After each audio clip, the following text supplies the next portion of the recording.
Everyone, this is Ray and welcome back to the new video. I hope you all are doing good. Okay so हम अपनी पढ़ाई resume करेंगे but उसके पहले मेरा room एकदम गंदा हो रखा है क्योंकि मैं नीचे बैठ के पढ़ाई की हूँ. वहाँ पे बुक रखी हुई है, अभी थोड़ी देर में दिखाती हूँ. एंड पूरा ये सब भी गंदा हो रखा है तो मैं सब साफ सुथरा करूँगी और सब कुछ करूँगी और उसके बाद फिर पढ़ने बैठूँगी. और आज से प्रीलिम्स पूरे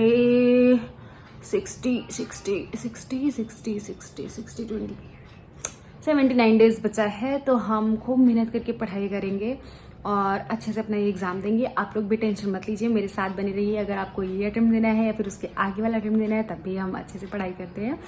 सो let's start the blog and let's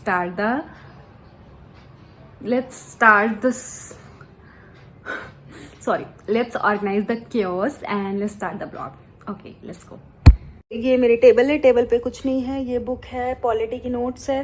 कुछ बुक यहाँ पे रखी हुई है जो कि मैं पढ़ रही थी. सारी पीटी की बुक रखी हुई है और एक ज्योग्राफी की नोट्स रखी हुई है और हाइलाइटर रेड पेन वगैरह है. हम ये सब साफ करेंगे और फिर पढ़ाई करेंगे. बट उसके पहले सबसे पहले ज़रूरी है कि हम कुछ ब्रश कर लें. तो हम चल रहे हैं, पहले ब्रश करेंगे एंड फिर हम शुरुआत करेंगे.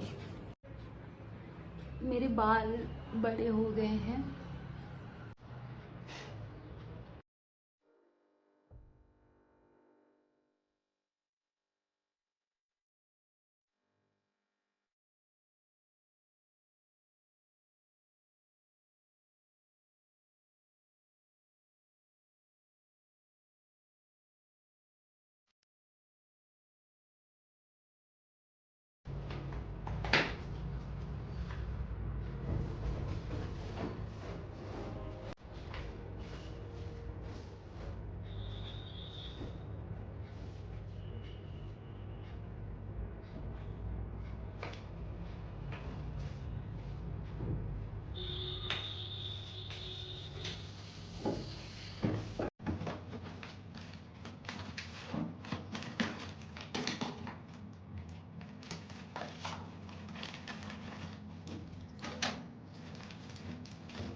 अभी 5:30 होने वाले हैं. एक्चुअली मैं बीच में थोड़ा सा ब्रेक कर ले ली थी क्योंकि मैं छत पे गई थी वॉक करने के लिए एंड अंधेरा था इसके लिए मैंने कुछ रिकॉर्ड नहीं किया. तो मैं ये बता रही थी कि अब हमारे पास तो लैपटॉप तो है नहीं और हम आईपैड से पढ़ने जा रहे हैं. तो टाइमर का काम करेगी वो जो मेरे पीछे है.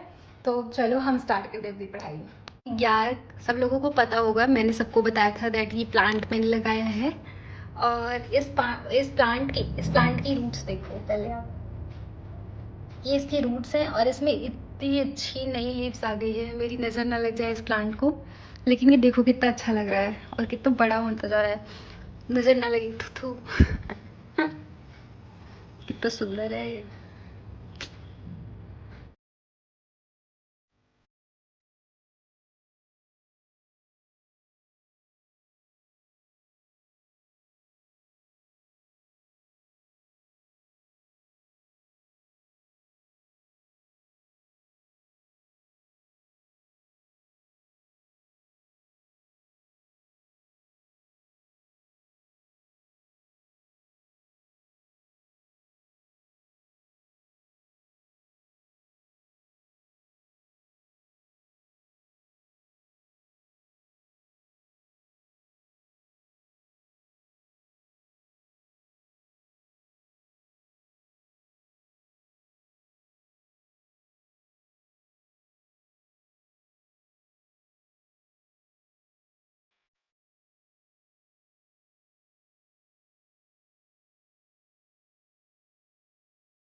Doing right now parliamentary devices 7:26 हो रहे हैं और मैंने छोटा सा एक ब्रेक लिया है जिसमें मैं बना रही हूँ मैगी। कुछ इस तरीके से, इस प्रकार से मैगी बन रही है जिसमें बहुत ज़्यादा पानी है और आधी आधी मतलब एक जो 12 रुपए वाली मैगी के पैकेट आती है उसका आधा पैकेट मैगी है।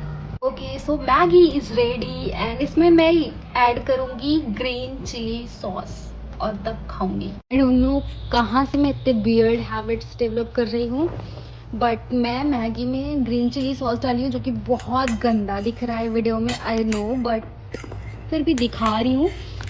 तो अब मैं ये इतनी सी मैगी है, ये एक्चुअली आधी पैकेट मैगी है और मैंने इसको ज़्यादा पानी डाला है इसमें, बिल्कुल भी अच्छी नहीं दिख रही, आई नो, बट जो है यही है।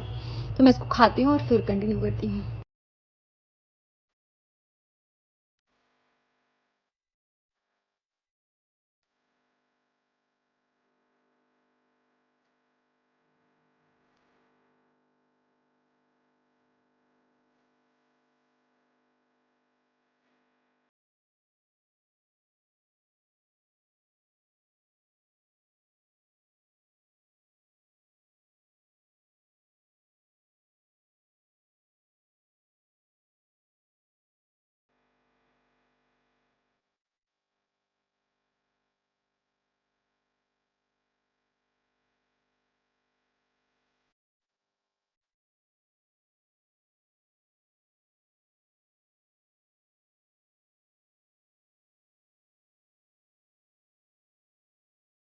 अभी मैंने ये रिवाइज किया all the majority and everything. Question hour मतलब parliamentary devices and motion resolution, ये सब जो है, तो ये जो टॉपिक है बहुत इंपॉर्टेंट है, यहाँ से क्वेश्चन आता है। तो मैं सोच रही okay so I am thinking कि मैं खुद, क्योंकि मैंने अभी रिवाइज किया है, तो मैं चाहती हूँ कि मैं एक ऐसा रिवीजन वाला वीडियो बना देती हूँ, क्योंकि मेजॉरिटी एक कठिन कॉन्सेप्ट है, क्योंकि इतने काइंड ऑफ मेजॉरिटी है और घुलमुल हो जाता है। तो क्योंकि मैं भी जब बहुत दिनों तक नहीं पढ़ती हूँ तो मुझे भी एक बार मतलब लगता है कि बहुत कठिन चीज़ है और कठिन होने की वजह से मैं बात मतलब रिवाइज करने जाते हुए भी डर लगता है। तो अभी मैंने किया है और मुझे बहुत अच्छे से समझ आया, तो मैं सोच रही हूँ कि तुम सब लोगों को मैं मेजॉरिटी समझा देती हूँ, लाइक पढ़ा देती हूँ, क्योंकि मेरे अंदर एक टीचर भी है, जैसे कि मैंने सबसे पहले पढ़ाने वाला काम नहीं किया है। तो मैं, लेकिन मुझे बहुत तेज़ भूख लगी है, लिटरली इतनी तेज़ भूख लगी है कि मैं पानी पी पी के पेट भर रही हूँ। मैगी एक्चुअली जो मैंने बनाई थी वो आधी की आधी थी, तो मैंने एवं बना ली थी कि भैया से बीच में भूख लग रही थी, लेकिन अभी मुझे बहुत तेज़ भूख लग रही है। तो मैं सोच रही हूँ साबुदाने की खिचड़ी बना लूँ, तो मैं जा रही हूँ वो बनाने, और अभी 10 बज रहे हैं, तो मैं वो बना लेती हूँ और खा लेती हूँ एंड देन फिर मैं आपको आके मेजॉरिटी समझा दूँगी। तो चलो मैं फटाफट से तुमको इस एक पेज में मेजॉरिटी पूरा समझा देती हूँ, क्योंकि मैंने प्रॉमिस किया था। तो सबसे पहले मेजॉरिटी, मेजॉरिटी में सिंपल मेजॉरिटी, स्पेशल मेजॉरिटी, ये वो जो हम सुनते हैं, पहली बात तो ये कॉन्स्टिट्यूशन में मेंशन नहीं किया गया है, क्योंकि अभी यूपीएससी इस टाइप के क्वेश्चन बनाती है, as per the constitution says, ऐसे करके शुरू करेगी, फिर स्टेटमेंट देगी। तो अगर ऐसा कुछ भी है, जैसे बजट नहीं मेंशन है, उसी तरीके से simple majority and special majority, ये सब कॉन्स्टिट्यूशन में मेंशन नहीं है। अब दूसरा होता है, अगर कोई मेजॉरिटी स्पेशली लिखी नहीं गई है, जैसे लिखा है कि by majority this is pass, तो वहाँ पे सिंपल मेजॉरिटी मानी जाएगी अपने आप। देखो, जब कॉन्स्टिट्यूशनल को अमेंडमेंट किया जाएगा, कॉन्स्टिट्यूशनल में कोई अमेंडमेंट लाया जाएगा, तो उसके लिए स्पेशल मेजॉरिटी होना ज़रूरी है। लेकिन अगर कॉन्स्टिट्यूशन में कोई चेंज किया जा रहा है, तो उसके लिए सिंपल मेजॉरिटी से काम हो जाएगा। जैसे मान लो जम्मू कश्मीर रीऑर्गेनाइजेशन एक्ट हो गया, स्टेट कोई बिहार रीऑर्गेनाइजेशन एक्ट हो गया, तो उसके लिए सिंपल मेजॉरिटी से काम हो जाएगा। अब आगे चलते हैं, सिंपल मेजॉरिटी देखते हैं और स्पेशल मेजॉरिटी देखते हैं। तो मैंने दोनों तरफ ही लिख दिया है। तो सबसे पहले simple majority of members present and voting, ठीक है। तो जैसे कैसे, मेजॉरिटी ऑफ मेंबर्स मतलब जितने मेंबर्स वहाँ पे प्रेजेंट हैं, वो जो वोटिंग करते हैं उसमें से जो मेजॉरिटी आएगी वही सिंपल मेजॉरिटी होगी। जैसे फॉर एग्जांपल हम समझते हैं कि टोटल 100 सीट्स है, जिसमें से 70 लोग वहाँ पे प्रेजेंट हुए हैं, तो उसमें जो मेजॉरिटी होगी वो 36 होगी। कैसे, 70 का आधा होगा 35, तो 35 से एक ज़्यादा हो जाएगा, तो 36 हो जाएगी सिंपल मेजॉरिटी। तो basically simple majority ordinary law को पास करने के लिए, जैसे नो कॉन्फिडेंस मोशन हो गया, कॉन्फिडेंस मोशन हो गया, उसके लिए लगती है। अब आता है इफेक्टिव मेजॉरिटी। तो इफेक्टिव मेजॉरिटी वो होती है जो मेजॉरिटी ऑफ इफेक्टिव स्ट्रेंथ इस इफेक्टिव मेजॉरिटी। तो इफेक्टिव मेजॉरिटी हम कैसे कैलकुलेट करेंगे? तो सबसे पहले हमें पता होना चाहिए कि इफेक्टिव स्ट्रेंथ क्या है। तो इफेक्टिव स्ट्रेंथ कैलकुलेट करने के लिए सबसे पहले मान लो, हम सपोज मान लेते हैं कि टोटल 100 सीट है और उसमें से 10 सीट वेकेंट है, मतलब खाली है वो। तो हम इफेक्टिव मेजॉरिटी कैलकुलेट करने के लिए total seat minus vacant seat, जैसे 100 टोटल है और 10 वेकेंट है, तो 90 होगा, तो उसमें जो मेजॉरिटी होगी 46 होगी। जैसे 90 का आधा होगा 45, तो 45 + 1 46, मतलब हो जाएगी effective majority.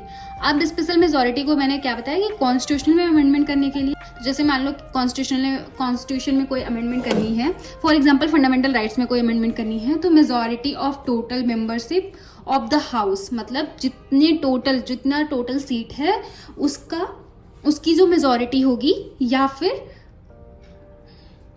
And 2/3 member of present and voting, या फिर जितने भी मेंबर्स प्रेजेंट और वोट कर रहे हैं उसके 2/3 मेजॉरिटी। तो इसमें से दोनों में से जो बड़ा होगा, मतलब दोनों मेजॉरिटी होनी चाहिए, या फिर दोनों में से कोई जो एक मेजॉरिटी मिल जाएगी तो काम हो जाएगा। To amend the constitution with the change in federal structure. Federal character क्या होता है? जैसे स्टेट और सेंटर में कैसे पावर डिवाइड करे कि उसका फेडरल कैरेक्टर मेंटेन रहे। अगर ऐसा कुछ करना है, जैसे मान लो 7 शेड्यूल, जैसे मान लो कोई एक सब्जेक्ट है, जैसे प्रिजन है, उसको स्टेट लिस्ट से कंकरेंट लिस्ट में डालनी है, तो फिर कैसे अमेंडमेंट होगा? तो उसके लिए पहले दोनों हाउसेस से, मतलब लोकसभा राज्यसभा दोनों से जो है, both the houses separately by 2/3 of present and voting, 2/3 of present and voting से दोनों हाउसेस में अलग अलग इसको पास किया जाएगा। एंड देन फिर जब ये हो जाएगा तो फिर जो है सेकंड स्टेज पे एक एक कॉपी हर एक स्टेट को पहुंचा दी जाएगी। उसमें से फिर हाफ ऑफ द स्टेट से वो रेटिफाई होगा, और जो है बाय सिंपल मेजॉरिटी से तब जो है वो हो जाएगा, एक्ट हो जाएगा, बच जाएगा। और एक आता है स्पेशल मेजॉरिटी में सबसे important, that impeachment of the president. इसमें 2/3 ऑफ द टोटल मेंबरशिप, मतलब डजेंट मैटर कि कितनी सीट वैकेंट है, वो सब नहीं माना जाएगा। 2/3 ऑफ द टोटल मेंबरशिप, और separately by both the houses, मतलब दोनों हाउसेज में जितने भी टोटल मेंबरशिप है, जितनी भी टोटल सीट्स हैं, उसकी 2/3 ऑफ द मेजॉरिटी जो होगी उससे ही प्रेसिडेंट इम्पीच होंगे। तो बस इतनी सी ही मेजॉरिटी थी। मुझे लगता है कि मैंने सारे क्वेश्चन और उम्मीद करती हूँ कि सही से समझ में आया होगा। अगर मैंने कुछ गलती की है तो most welcome in the comment section. आप लोग आओ और बातें करते हैं कमेंट सेक्शन में। तो मैंने मेजॉरिटी समझा दी है, लेकिन आप लोग चैनल को सब्सक्राइब कर दीजिएगा प्लीज़ प्लीज़ प्लीज़।